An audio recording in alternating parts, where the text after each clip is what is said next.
IPW minta polisi bebaskan Munarman. Penangkapan tanpa alat bukti itu cacat hukum. Ini saya nggak mau sebut permainan opini publik, tetapi fondamen dari seluruh peristiwa, mulai Habib Rizik, lalu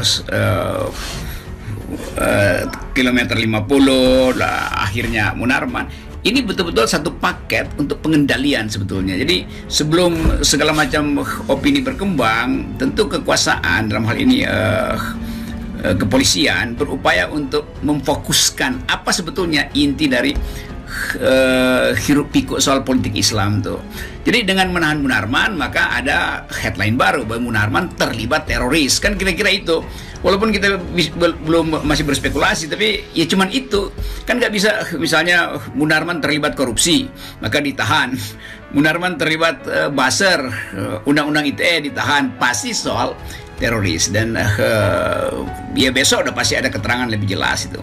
Nah, Bang Munarman memberi tahu bahwa hati-hati, jangan kita mudah terjebak oleh beberapa jargon-jargon dalam situs, mengajak berjihad apa. Ini satu jebakan. Yang kedua, ini bertentangan dengan agama. Ini merusak nilai-nilai Islam itu sendiri. Kemudian ini bertentangan dengan hukum negara. Kurang lebih isinya seperti itu. Artinya kan bagus ini. Jangan cari kesalahan orang.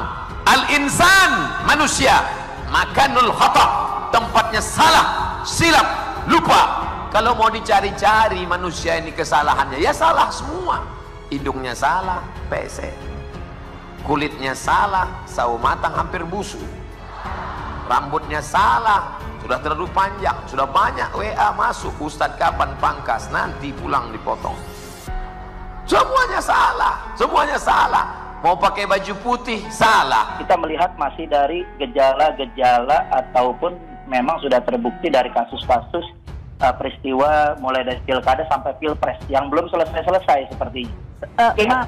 Diduga ada kepentingan politik untuk melanjutkan masa kepemimpinan akan datang yang saya melihat ingin menghalalkan segala cara. Maka akan dipangkas orang-orang yang kira-kira berseberangan dengan rezim ini. Itu yang saya melihat seperti itu. Dengan berbagai macam cara untuk melumpuhkan orang-orang berseberangan dengan rezim saat ini, itu berbagai macam cara untuk mereka lumpuhkan.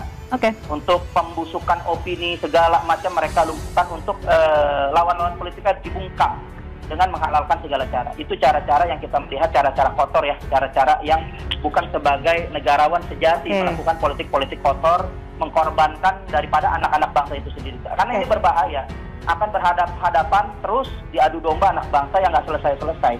Padahal kita sudah mengedepankan rekonsiliasi, sudah selesai loh permasalahan ini, masalah daripada kepentingan politik ini kita sudah rekonsiliasi, kita sudah ajukan untuk sama-sama kita memuasa 0-0 kembali, akan tetapi terus terjadi kriminalisasi yang diduga kriminalisasi terus dilancarkan dengan berbagai macam cara.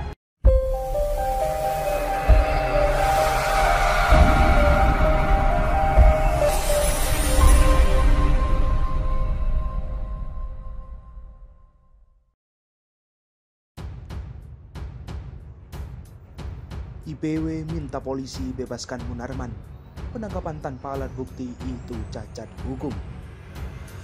Pojok1.id Jakarta. Indonesia Police Watch atau IPW meminta pihak kepolisian membebaskan mantan sekretaris FPI Munarman yang ditangkap Densus 88. Itu jika polisi belum bisa membuktikan alat bukti pengacara Habib Rizik Syihab itu tidak terlibat dalam kasus pembahitan dalam jadi anggota ISIS di UN Jakarta, Medan, dan Makassar.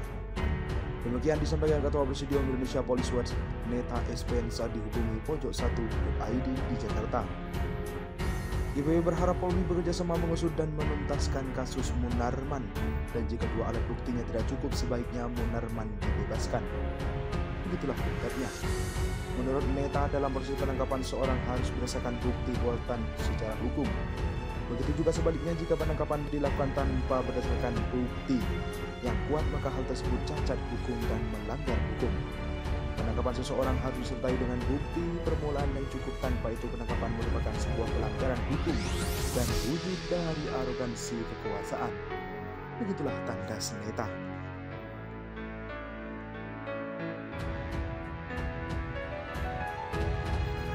IPW minta polisi bebaskan Munarman. Penangkapan tanpa alat bukti itu cacat hukum. Ini saya nggak mau sebut permainan opini publik, tetapi fondamen dari seluruh peristiwa, mulai Habib Rizik, lalu kilometer 50, akhirnya Munarman, ini betul-betul satu paket untuk pengendalian sebetulnya. Jadi sebelum segala macam opini berkembang, tentu kekuasaan dalam hal ini kepolisian berupaya untuk memfokuskan apa sebetulnya inti dari hiruk pikuk soal politik Islam tuh. Jadi dengan menahan Munarman, maka ada headline baru bahwa Munarman terlibat teroris, kan kira-kira itu. Walaupun kita belum masih berspekulasi, tapi ya cuman itu. Kan nggak bisa misalnya Munarman terlibat korupsi maka ditahan, Munarman terlibat buzzer, undang-undang ITE ditahan, pasti soal teroris. Dan ya besok udah pasti ada keterangan lebih jelas itu. IPW berharap Polri bekerjasama mengusut dan menuntaskan kasus Munarman, dan jika dua alat buktinya tidak cukup, sebaiknya Munarman dibebaskan. Begitulah ungkapnya. Menurut Neta, dalam proses penangkapan seorang harus berdasarkan bukti kuatan secara hukum. Begitu juga sebaliknya, jika penangkapan dilakukan tanpa berdasarkan bukti yang kuat, maka hal tersebut cacat hukum dan melanggar hukum. Penangkapan seseorang harus disertai dengan bukti permulaan yang cukup, tanpa itu penangkapan merupakan sebuah pelanggaran hukum dan wujud dari arogansi kekuasaan. Begitulah tanda Neta.